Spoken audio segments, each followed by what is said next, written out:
சொல்லிட்டு வர வேண்டியது தானே. உன்னோட பிறந்த நாள் 10/10/1900 அப்புறம் மாறிக்கிட்டே இருக்கும்னு.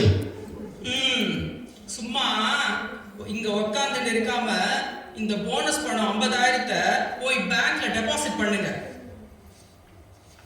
கோபாலகிருஷ்ணா, கோபாலகிருஷ்ணா வந்துட்டாயா?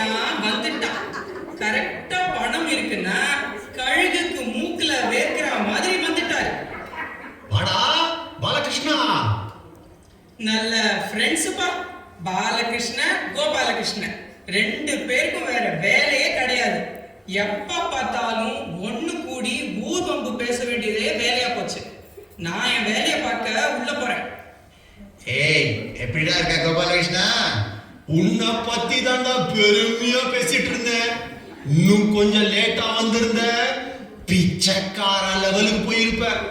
ஆமா, உன்னோட பொண்டாட்டியோட சதா சண்டை போட்டுக்கிட்டே இருப்பியே, என்னாச்சு? அதை ஏன்டா கேட்குற?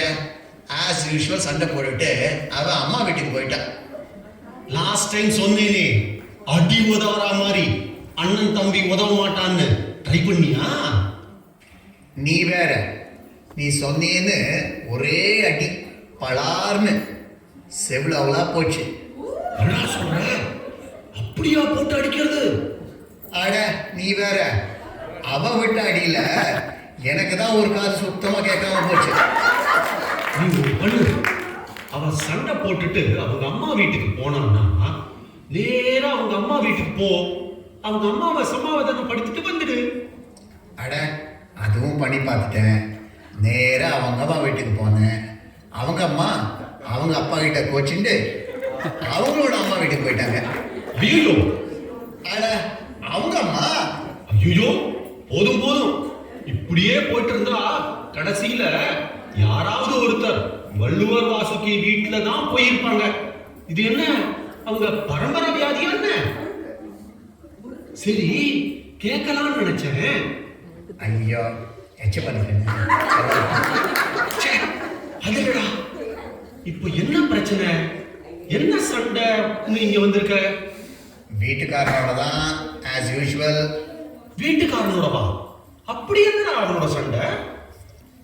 1-2 சொல்லலாம். சரி கேளு. இன்னைக்கு பொங்கல் ஆச்சேன்னு புது சட்டை புது வேஷ்டி எல்லாம் போட்டு பால்கனியில் போய் உட்காந்தா அவள் பால்கனியில் பூச்செடி விடுற தண்ணி மண்ணோட கலந்து என் மேலே விழுந்து புது சட்டை பாழா போச்சு. பூச்செடி 1-2 வச்சுருந்தா பரவாயில்ல, அவள் பனகல் பார்க்கே வீட்டில் வச்சுட்டு இருக்கா. தம்மா தோண்டு பார்க்கிங் ஸ்பாட்டில் அவளோட காரை பார்க் பண்ணால் பரவாயில்ல, அவளோட நாயை பார்க் பண்ணுறான். அதை சமாளிக்க பிஸ்கட் பேக்கெட் வாங்கியே நான் ஆயிட்டேன்டா. அட இதெல்லாம் அவகிட்ட சொல்ல போனால் ஒரே சண்டை வாக்குவாதம். அவள் பேரு தான் சுந்தரி, என்னை பொறுத்த வரைக்கும் அவள் சண்டோதரி. அதான் வீடு மாறலான்னு முடிவு பண்ணிட்டேன். ஓ, பிரச்சனை இவ்வளோ ஊற்றி போச்சா? ஆமாம், அதான் அட்வான்ஸ்க்கு ஒரு 50,000 வேணும். நீ கொஞ்சம் கடனா கூட. அதான பார்த்தேன். உனக்கு 50,000 சம்பாதிக்கிறது எப்படின்னு தெரியுதோ இல்லையோ, யார்கிட்ட 50,000 எப்ப இருக்கும்னு கரெக்டா தெரியும்.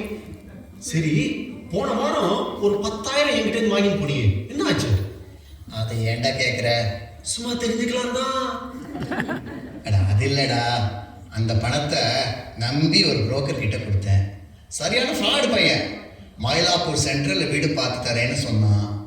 ஃபர்ஸ்ட் கிளாஸ் வீடு, ஜன்னலே திறக்க வேண்டாம், காற்று எப்போவுமே வரும், எப்போ பார்த்தாலும் வீட்டை சுற்றி ஜே ஜேன்னு கூட்டம். நீ சாமியை சுற்ற வேண்டாம், சாமியே உன்னை சுற்றி வருவார். 24 hours தண்ணி ஃபெசிலிட்டின்னு சொல்லி 10,000 அட்வான்ஸ் வாங்கினாண்டா. அப்படியா? என்னடா வீடு எனக்கு தெரியாம, அதுவும் மயிலாப்பூர்ல? வீட்டை காட்டுறேன்னு சொல்லி மயிலாப்பூர் கபாலி கோயில் நீரழி மண்டபத்தை காட்டிட்டாண்டா. சரி போ, நீ இப்படியே ஏமாறுவேன்னு அவனுக்கும் தெரிஞ்சிருக்கு பாரு. சரி, என்னோட நீயும் வாயேன், நம்ம 2 பேரும் சேர்ந்து போய் வீடு பார்க்கலாம். அந்த அட்வான்ஸ் கொஞ்சம் கொடுற. அப்படியா? சரி, இந்தா அட்வான்ஸ் குடி, போய் வீடு பார்ப்போம்.